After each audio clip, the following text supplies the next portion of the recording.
আসসালামু আলাইকুম। আমি একটা মিশালো ঘুষালো রান্না নিয়ে হাজির হয়েছি। অনেক কিছু মিক্সড করে রান্না করেছি, তাই মিশালো ঘুষালো নাম দিয়েছি।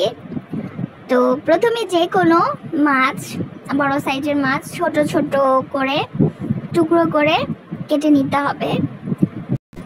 তারপর সামান্য টমেটো কুচি দিতে হবে, শসা লম্বা করে টুকরো করে কেটে দিতে হবে, অল্প কিছু পেঁয়াজ কুচি দিতে হবে। তারপর আমি আমার মশলা তৈরি করেছি, হলুদ, মরিচ, ধনে গুঁড়ো, এগুলো সব মিক্সড করে, আর লবণ দিতে হবে স্বাদ মতো। তো প্রথমে একটা কড়াইতে সামান্য তেলে একটা এলাচ, একটা লং, একটা দারচিনি দিলাম। তারপর পেঁয়াজ কুচি দিয়ে নাড়াচাড়া করে টমেটোগুলো অ্যাড করলাম। কিছুক্ষণ নাড়াচাড়া করে কলার মোচা অল্প করে অ্যাড করলাম। কিছুক্ষণ ভাজার পর মাছের টুকরোগুলো দিয়ে দিলাম। তারপর নেড়ে চেড়ে কিছুক্ষণ ভাজা করে মশলা, ওই মিক্সড করা মশলাটা আমি এরকম ছোট কৌটার মধ্যে মশলা মিক্স করে রাখি, সেটাই প্রতিদিন ইউজ করি আর কি। তো মিক্স করা মশলাটা দিয়ে আমি কিছুক্ষণ নাড়াচাড়া করলাম। সবগুলো একসাথে মিক্স করার পরে আমি অল্প করে ভাজা ভাজা যখন হয়ে গেল ঢাকনা দিয়ে কিছুক্ষণ রেখে তারপর আমি পানি অ্যাড করলাম।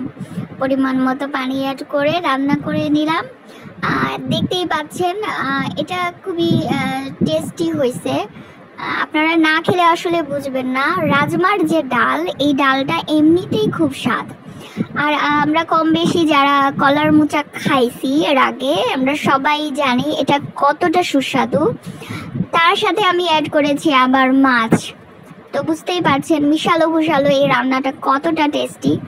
আর এগুলো সব আমি আমার ডিপ ফ্রিজে সংরক্ষণ করে রাখি। যখন মনে করেন শরীরটা খুব খারাপ লাগে, ভালো লাগছে না, আবার ভাজা পোড়াও খাওয়া যাবে না, এখন গরমের সময় খুব সতর্ক থাকতে হবে, তো এইভাবে আমি একটা হেলদি রান্না করে নিই। এটা দিয়ে আমি রুটি, ভাত, যে কোনো কিছু আপনারা খেতে পারেন। আমি রুটিটা খাই। তো আশা করি আপনারা ট্রাই করবেন ইনশাআল্লাহ। খেয়ে দেখবেন কেমন লাগে, আমাকে জানাবেন প্লিজ।